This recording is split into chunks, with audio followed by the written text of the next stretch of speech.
Stéphane Ravier, le sénateur du Rassemblement national des Bouches-du-Rhône, ne cache pas ses ambitions pour la cité phocéenne. Il fait partie des rares élus à s'être déjà déclaré candidat à la succession de Jean-Claude Gaudin. C'est l'entretien politique de la semaine. Il a été réalisé par Thierry Bézère. Bonjour Stéphane Ravier. Bonjour. Est-ce que vous serez candidat à la mairie de Marseille dans un an? Oui, je serai candidat à la mairie de Marseille dans un an, d'autant que je l'ai déjà annoncé il y a plusieurs mois. Dans le 13-14 Moi, ou ailleurs? Moi, j'en ai été le maire, j'y ai grandi et j'y habite encore, moi, dans les quartiers nord, donc j'ai une affection toute particulière.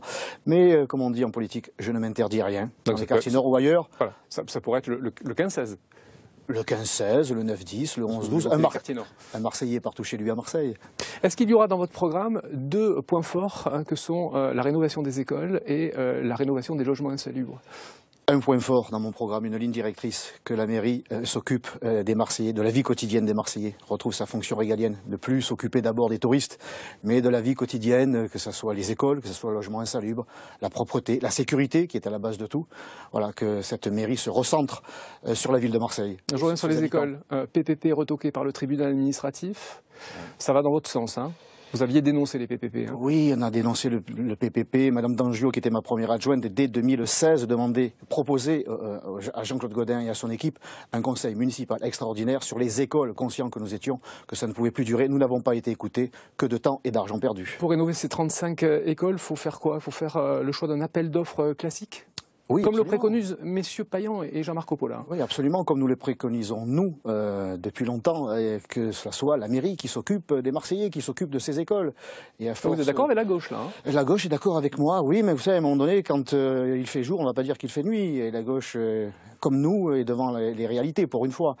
Eh bien, nous espérons que Jean-Claude Gaudin, enfin, son grand espoir en réalité, sorte de sa tour d'ivoire, il n'en prend pas le chemin. Pour le logement insalubre, vous avez déposé au Sénat une demande de création d'enquête parlementaire pour évaluer les manquements de la mairie. Vous avez été suivi par les sénateurs marseillais? Bien sûr que non. Les sénateurs marseillais, comme les conseillers municipaux marseillais d'ailleurs, puisque dans cette demande de conseil municipal extraordinaire, Jean-Claude Gaudin l'a refusé et son opposition de gauche aussi.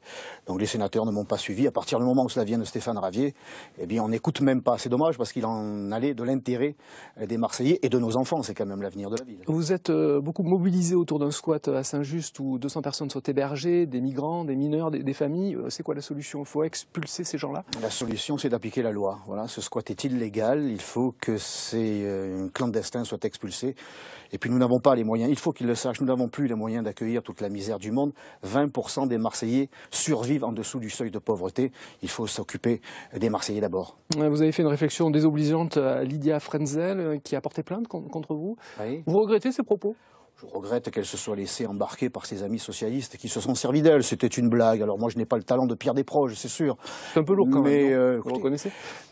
C'était une blague, ça n'allait pas plus loin que ça. Monsieur Menucci, les agités du Parti socialiste ont voulu faire un coup.